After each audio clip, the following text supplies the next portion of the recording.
Capítulo 5. Tíbet. Yo siento. Sentados, formando un semicírculo, yo y mis amigos permanecíamos absortos, contemplándolo, y cuando hablaba no perdíamos una sola de sus palabras. Era totalmente impredecible en su expresión y conducta, aunque siempre irradiaba amor y compasión. Se llamaba Milarepa. Nos miró y con una expresión traviesa en su rostro nos preguntó: ¿es el espacio obstrusivo? Negamos con la cabeza: por supuesto que no. Entonces muévanse, nos ordenó. Intentamos hacerlo, pero algo extrañísimo había acontecido. El espacio se había solidificado y por más que tratamos no pudimos. Parecía que nos habían incrustado en el interior de una roca. Pasaron varios minutos y tan sorpresivamente como se había iniciado, de pronto el efecto de materialización desapareció y pudimos movernos. Volteamos en todas direcciones, como buscando a qué achacaba el milagroso efecto, mientras Milarepa se desternillaba de risa observando nuestro asombro. Nos encontrábamos en un valle primoroso, a unos cuantos metros de un río de aguas cristalinas que reptaba burbujeante murmurando con placidez. Frente a nosotros se alzaba la mole gigantesca del Nanga Parbat, coronado de nieve, y a la derecha una colosal roca parecía ser testigo de lo que acontecía. Milarepa volvió a preguntar: ¿esa roca es obstructiva? Nos miramos unos a los otros y asentimos, aunque sin tanta seguridad como antes. Milarepa se levantó de su lugar y con un caminar ágil se acercó a la roca. Sin un esfuerzo aparente y con un dominio total, penetró en ella y la atravesó como si no existiera. No volvió con nosotros, sino que siguió caminando hasta perderse en la distancia. Sabíamos que no retornaría pronto. Siempre había sido así. Nos reunimos con él, nos enseñaba y después retornaba precisamente después del lapso de tiempo durante el cual lográbamos entender la última lección. Yo había intentado seguirlo porque nada me importaba más que estar a su lado, pero nunca lo había logrado. No es que él me rechazara o se negara, pero su energía y vigor eran tales que casi no dormía y acompañarlo a su mismo paso era imposible. La última vez que lo había hecho, acabé exhausto, después de 7 días de marcha forzada. Me había mantenido junto a él, utilizando todas las técnicas de vigorización y mantenimiento de la tensión que de él había aprendido.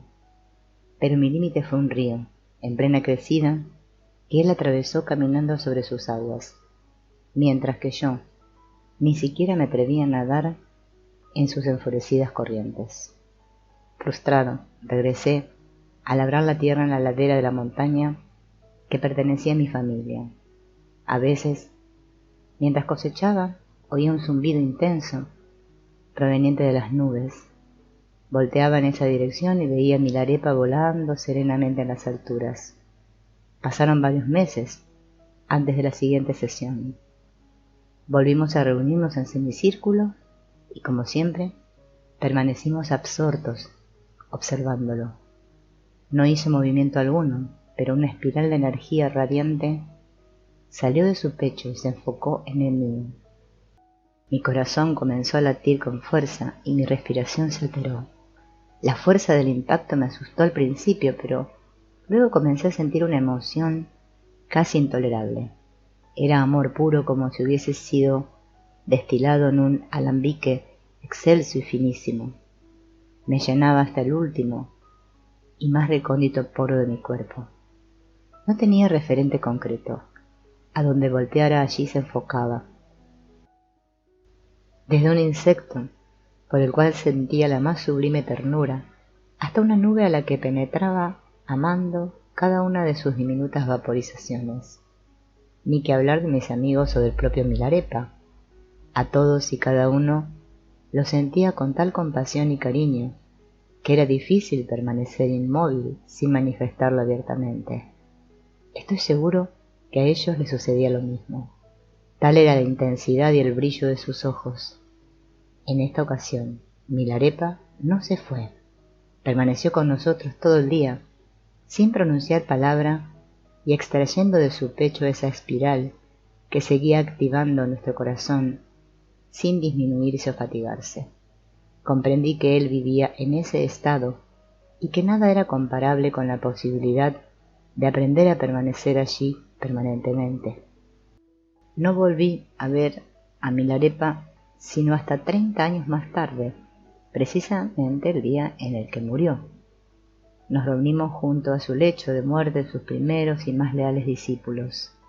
A cada uno nos dio un mensaje y a mí prometió protegerme desde el otro mundo.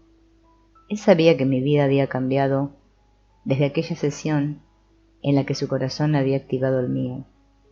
A partir de ese día comencé a sentir con una intensidad antes desconocida para mí. Él había abierto una puerta a mi corazón y todo lo activaba. Mucho tiempo sufrí al no poder tolerar la fuerza de mis sentimientos, pero poco a poco me acostumbré a ellos y mi vida cambió, adquiriendo una cualidad diferente. Nunca dejé de labrar el campo, y cada amanecer y todos los atardeceres que vi en esa vida me colmaron con tal sensación de belleza y bienaventura que siempre viví agradeciendo a Milarepa el regalo de enseñarme a sentir. Capítulo 6. Jerusalén. Yo quiero. La casa la habíamos pintado de blanco por fuera y por dentro, y a Miriam la recuerdo con su pelo rubio, flotando con la brisa, descalza y ataviada con un amplio vestido blanco que el viento hacía bailar graciosamente. Se despedía de mí todas las mañanas, levantando el brazo con una señal de adiós, y me recibía todas las tardes, cada día más bella y alegre. La calle donde vivíamos era de tierra, y las huellas de sus pies quedaban inscritas en ella. No solamente la amaba, también la reverenciaba, y en las noches un deseo inmenso de poseerla me acompañaba, siempre creciente y alimentado por sus caricias y besos. Estaba totalmente entregada a mí y me colmaba adivinando mis deseos y anticipándose a ellos con una intuición, una sabiduría femeninas que siempre me asombraban. Ambos pertenecíamos a la tribu de Levi, y yo me dedicaba a impartir enseñanzas en el templo. Acostumbrábamos caminar por las calles de esa Jerusalén que los atardeceres pintaban de dorado. A veces nos sentábamos en una roca y veíamos la puesta del sol, mientras el dorado cambiaba su tonalidad y poco a poco se desvanecía, dejando en su lugar una noche llena de estrellas brillantes. Cuando el viento soplaba, entregándonos el aroma de los olivos y los huele de noche, nos tomábamos de la mano y sentíamos el flujo delicioso del amor corriendo a través de nuestros cuerpos delgados y jóvenes. Algunas noches invitábamos otras parejas a nuestra casa y platicábamos de los últimos acontecimientos, mientras Miriam calentaba el té y nos ofrecía panecillos endulzados con miel. En las mañanas, Miriam y yo, Andrés, nos contábamos nuestros sueños, y cuando ella soñó con una niña, supimos que Dios había decidido enviarnos una hija. La habíamos deseado durante años, y por fin nuestro anhelo fue colmado. A nuestra hija la llamamos Esther. Era pelirroja y muy traviesa. No había mayor alegría que verla crecer y jugar. Mensajeros provenientes de Galilea nos dieron la noticia en el templo. Un joven prodigioso había aparecido hablando como lo habían hecho los profetas. Una comisión fue enviada para invitarlo a dialogar con los rabinos y él aceptó. En una sala nos reunimos todos y el joven llamado Josué nos dejó sobrecogidos de admiración, pero también de temor. Hablaba de una seguridad, y con una seguridad extraña para su corta edad, pero lo que decía sentíase provenir de un centro lleno de inspiración y sabiduría. Yo le comenté a Miriam lo que había sucedido y ella también se interesó. Las noticias acerca de Josué eran discutidas cada vez con mayor fervor. Todos nos preguntábamos acerca del origen de su sabiduría y de los milagros que se le atribuían. Decían que curaba enfermedades terribles con solo tocar a los pacientes y que grandes multitudes lo seguían. Nos alarmamos cuando a nuestros oídos llegó lo que parecía ser una terrible blasfema atribuida a ese joven. Nos dijeron que se decía Hijo de Dios y Mesías. Volvimos a llamarlo al templo y allí confirmamos nuestras sospechas. Le prohibimos seguir blasfemando, pero él nos dijo que solo obedecía a su Padre en los cielos. Yo estaba tan intrigado por Josué y hablaba tanto de él que Miriam me convenció de ir a hablarle y así lo hice. Una tarde me despedí de mi familia y fui a buscarlo. Me lo encontré en el campo y al acercarme me pidió que lo siguiera. Nos sentamos debajo de un olivo y me dijo quién era y a qué había venido. Me conquistó por completo y me aceptó como discípulo. Regresé a casa y le conté a Miriam lo que había sucedido. Me miró con temor y con una súplica en sus ojos. Parecía haber adivinado lo que sucedería. Empecé a tener problemas en el templo por mi asociación con Josué, y poco a poco me alejé de Miriam y mi hija. Una mañana decidí dejarlo todo para poder estar permanentemente al lado de Josué. Abandoné a mi familia y me reuní con él, y otros 11 que, como yo, habíamos decidido dedicarnos completamente a seguirlo. Miriam y Esther me fueron a buscar desesperadas por los acontecimientos. Las recibí y les dije que nada sería igual a lo que fue. Me pidieron regresar con ellas y volver a vivir como antes, pero yo me negué. Me dediqué a escribir todo lo que veía.